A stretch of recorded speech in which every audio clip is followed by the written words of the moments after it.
Hola muchachos, en este video estaremos viendo la estimación por intervalos para la media poblacional de una variable. Ya nosotros hemos mirado que cuando nosotros queremos utilizar o hallar una estimativa para un parámetro poblacional, podemos utilizar lo que son las estimaciones puntuales, que es encontrar un valor, ¿verdad?, puntual para el parámetro que nosotros queremos estudiar. Pero también es muy útil utilizar un intervalo de confianza, ya que él no nos va a dar solamente la estimativa, sino también la imprecisión que tenemos al hallar esa estimativa. Entonces, recordamos que los intervalos de confianza están dados por estimativa más o menos el margen de error, y que el margen de error es una cantidad que va a depender de la muestra de la distribución, va a depender del tamaño de que tenga la muestra y va a depender también del grado de confianza que nosotros preestablezcamos para el intervalo y el error estándar de la estimativa. Entonces hemos visto que cuando nosotros queremos, por ejemplo, un nivel de confianza del 90%, entonces vamos a tener un nivel de significancia del 10%, que serían las áreas que están por fuera del intervalo que nosotros queremos calcular. Y esas áreas las dividimos en dos y por eso les llamamos alfa sobre 2, ya que alfa es nuestro nivel de significancia. Habíamos visto que para hallar entonces el valor de z de alfa medio al calcular un intervalo de confianza, utilizamos una distribución normal para poder entonces tener esos valores de los cuantiles que nos dejan ese área de 1 menos alfa, o sea, de 90% de confianza. Y acá tenemos el intervalo que hemos estado utilizando para la media. Cuando la variable tiene una distribución normal, utilizamos este intervalo de confianza sabiendo que x barra es la media muestral, ¿verdad? Z de alfa medio, como ya hemos visto, lo hemos calculado también en el RStudio, es el cuartil para la distribución normal.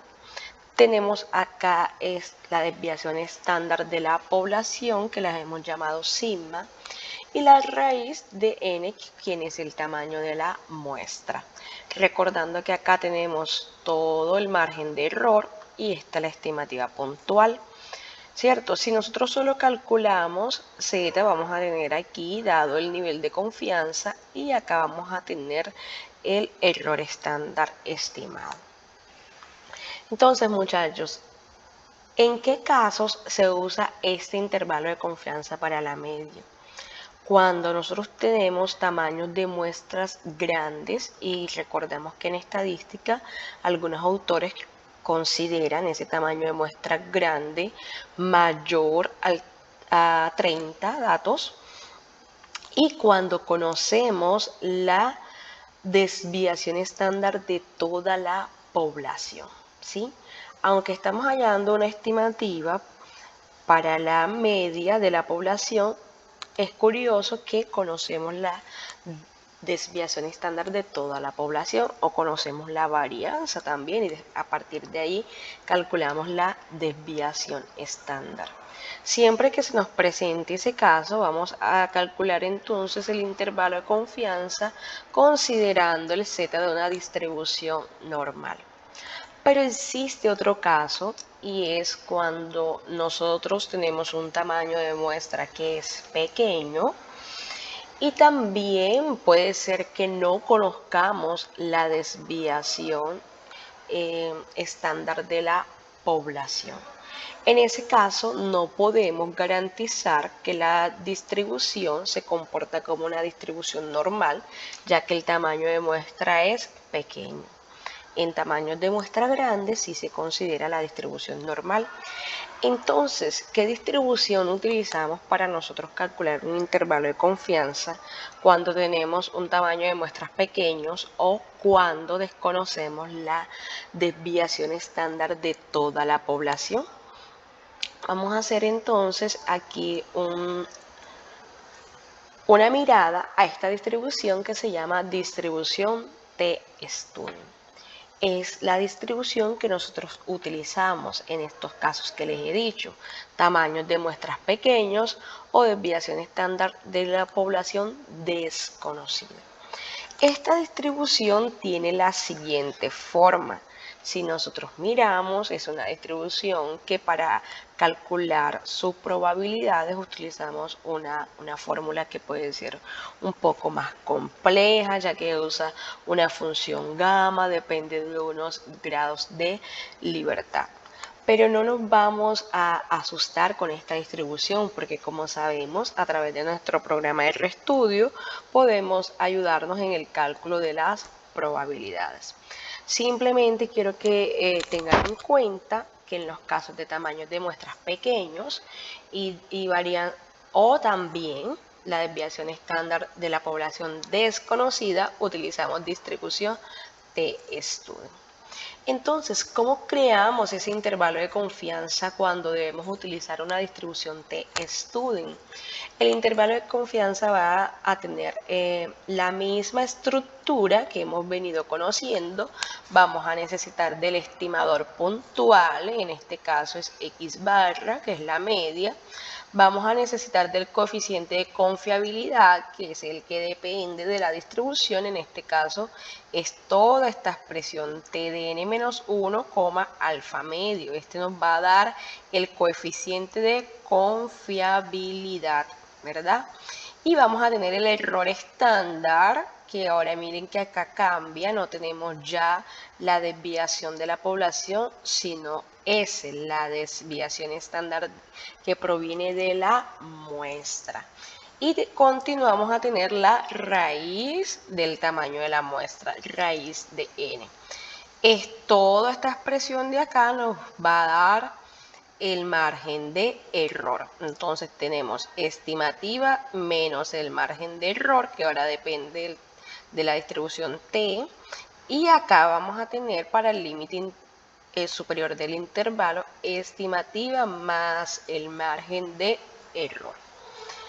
Entonces, veamos que en esta fórmula tenemos S, que es la desviación estándar que proviene ahora de nuestra muestra. Tenemos a n-1 en esta distribución t. ¿Quién es n-1? Son los grados de libertad para la distribución t. Y n es el tamaño de la muestra.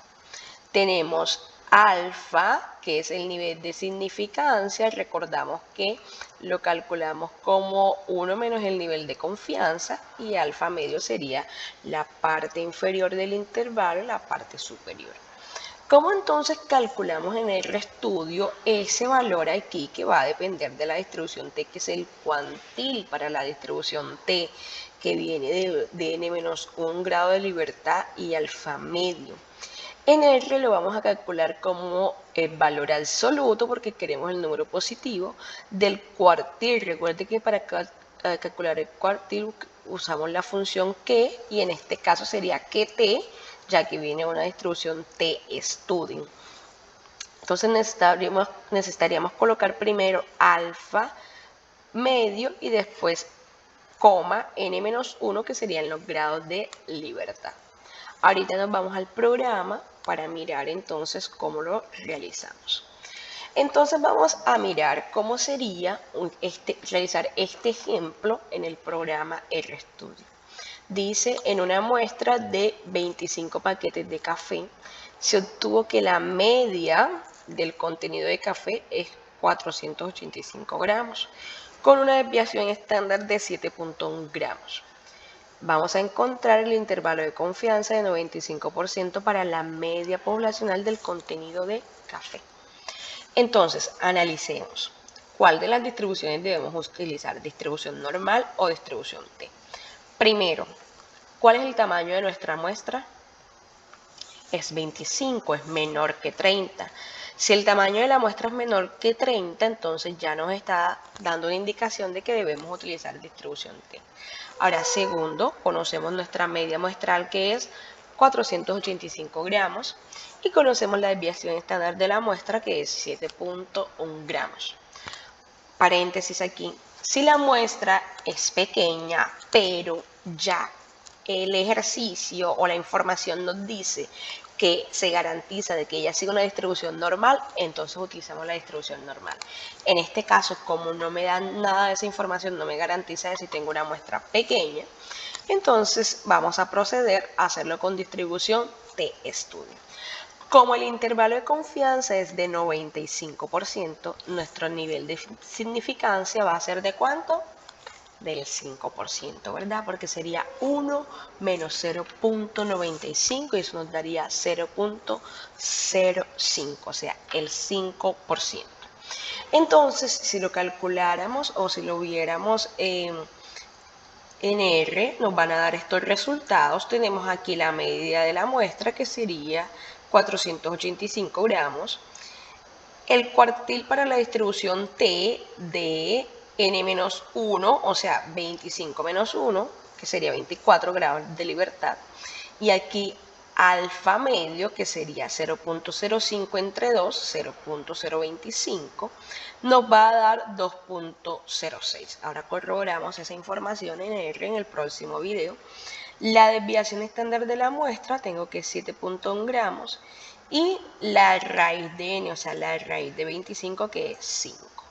Ese mismo cálculo se lo voy a hacer sumando a la media de la muestra y el intervalo nos da estos dos valores, el límite inferior, el límite superior. Recuerden, ¿cómo interpretamos un intervalo de confianza? Aquí podríamos decir que con una confianza de 95% se puede estimar que la media, ¿verdad?, para el contenido de café está entre 482.07 gramos y 487.93 gramos, con una confianza de 95%, o sea, con una seguridad del 95% podemos decir esto de acuerdo a nuestro intervalo de confianza, que si nosotros tomamos cualquier bolsa de café se espera que la media de su contenido esté entre esos dos valores.